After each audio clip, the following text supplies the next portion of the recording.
சென்னை அடுத்த குரோம்பேட்டையில் இந்து திராவிட மக்கள் கட்சி சார்பில் நடைபெற்ற மாநில செயல் வீரர்கள் செயற்குழு கூட்டம், விநாயகர் சதுர்த்தி விழா ஆலோசனைக் கூட்டம் நிறுவனரும் தேசிய தலைவருமான டாக்டர் ரமேஷ் பாபுஜி தலைமையில் தனியார் மண்டபத்தில் நடைபெற்றது.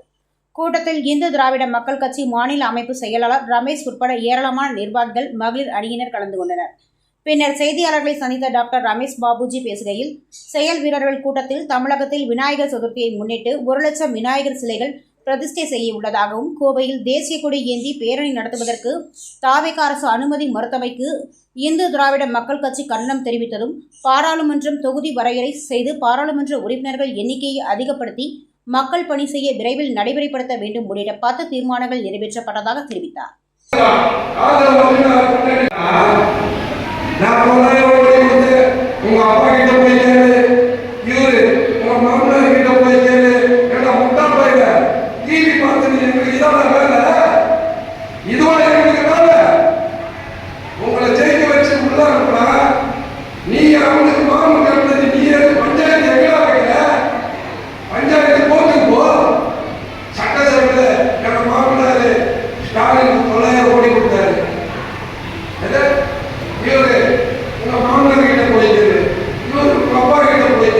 பதினான்கு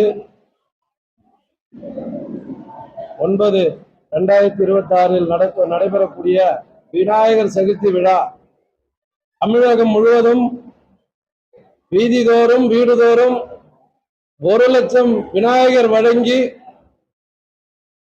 விநாயகர் விழாவை சீரும் சிறப்புமாக செய்து விசர்ஜன ஊர்வலம் செய்திட உள்ளோம். இதற்கு தமிழக அரசு எந்தவித இடையூறும் இல்லாமல் எங்களுக்கு சுதந்திரமாக செயல்பட அனுமதித்திட வேண்டும் என்று எங்களுடைய கோரிக்கையை இங்கே வைக்கிறோம். தாவேக நிர்வாகி எங்களுடைய முருகபெருமானை இழிவாக பேசியிருக்கிறான். அவனுக்கு எங்களுடைய இந்து திராவிட மக்கள் கட்சி எச்சரிக்கை செய்கிறோம். தாவேக நிர்வாகியை உடனடியாக இந்த அரசு கைது செய்து குண்டர் சட்டத்திலே அடைக்க வேண்டும்.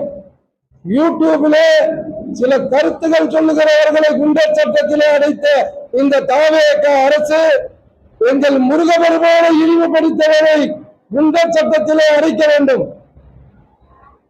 சட்டமன்றத்திலே அனைத்து ஜாதியினருக்கும் அனைத்து மதத்தினருக்குமான சட்டசபையாக செயல்பட வேண்டும். அது சர்ச்சாக செயல்படக்கூடாது. இயேசு பிரானுடைய மதபாதக இடமாக இருக்கக்கூடாது.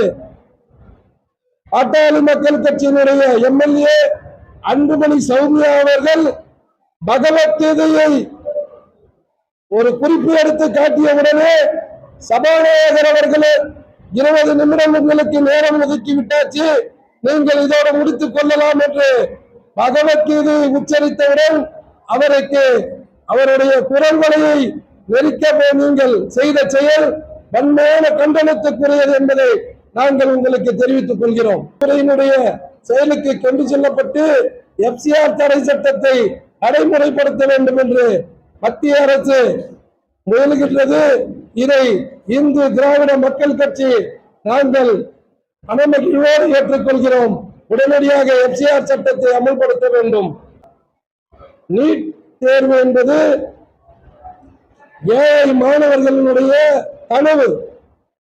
நாங்கள் நீட் தேர்வு மத்திய அரசு கொண்டு வந்ததை வரவேற்கிறோம். ஏழை மாணவர்களுக்கு நீட் தேர்வானது வேண்டும் வேண்டும், நீட் தேர்வு ரத்து செய்வேன் என்று திமுகவும் கடந்த காலகட்டங்களிலே தற்போது தாவேகவும் போலி நாடகம் ஆடுகின்றனர். இவர்களுக்கு எங்களுடைய வன்மையான கண்டனத்தை தெரிவிக்கிறோம்.